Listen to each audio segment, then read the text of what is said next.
many moons ago.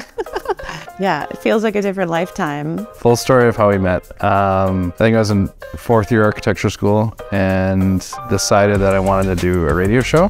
Ty and I worked at our college radio station called KNDS, and Ty comes in to the radio station one day and wants to learn he wants a radio show. And then in walks this girl with huge hair, and she's super tall, and I'm just like, who is that? Because she's just, I mean, it was absolutely gorgeous.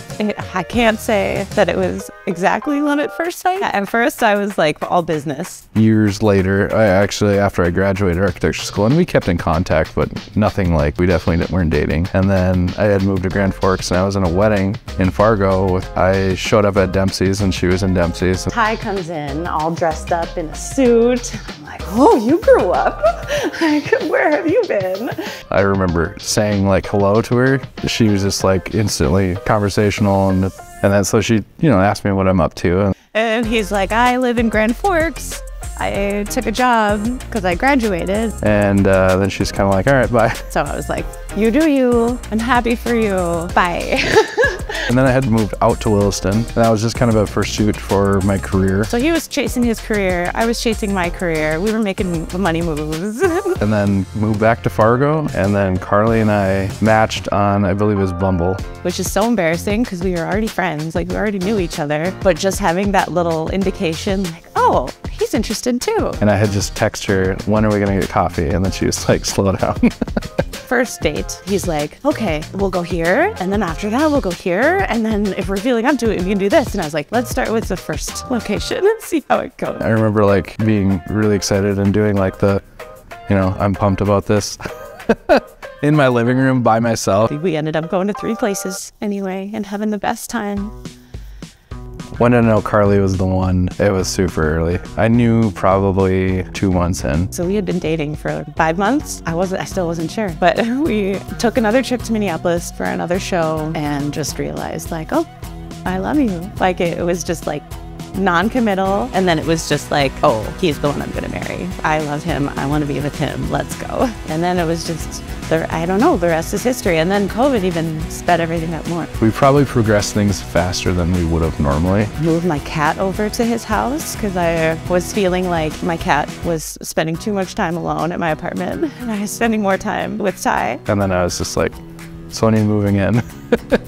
I had been asking to go visit this burger shack on a lake for years, I think. Staffing was short, and I knew that hours were limited. I wasn't sure when they were going to be open and when to go, but there's this Facebook group for all these great foodies in Fargo, and they're like, now is the time. It's September. They're going to close up for the year. Like, if you're going to go, you need to go this weekend. So we went out to this burger place. It was on a lake, and we had our dog with Freya. Had the burgers, had this awesome little picnic right next to the lake. We were trying to take a selfie on the dock with all 3 of us, right? And I have the ring wrapped around this finger, and I'm just sitting there holding it like this. And so I was fussing with my camera, struggling. It's it's a rickety dock, and I'm thinking oh, one of us is gonna fall under the dog or something. So I was all distracted. But I just decided to pull the ring out. And the sun was shining, and it was the sparkliest, prettiest thing I've ever seen.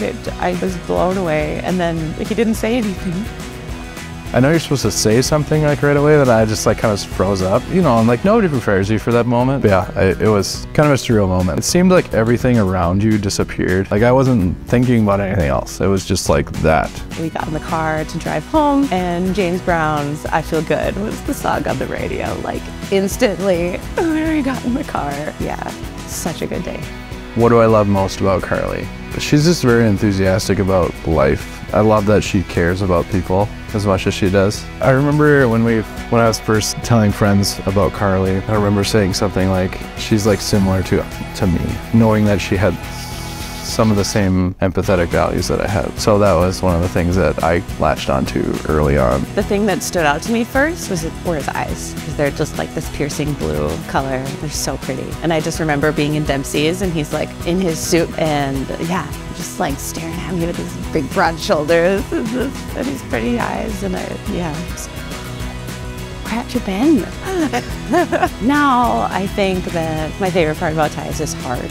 He loves his family so much, and I love my family so much. He cares about this community so much. I want to be more like him, and so when I watch him carry himself and love his family and love his friends and love this town, it just makes me want to do all those things too. I'm most looking forward to being married just so that I can share life with somebody, and that person being Carly makes me incredibly excited. I'm like choking up a little bit. I had it wrong before. Like I thought that I had it figured out and that I should be somewhere else and I should put my eggs in a different basket. But there's so much potential here, and then like I reconnected with my man, person I'm supposed to be with. Yeah, found my dream job and realized that it's not all about like trying to get to the next level. It's about like what makes you happy and what makes you feel whole inside.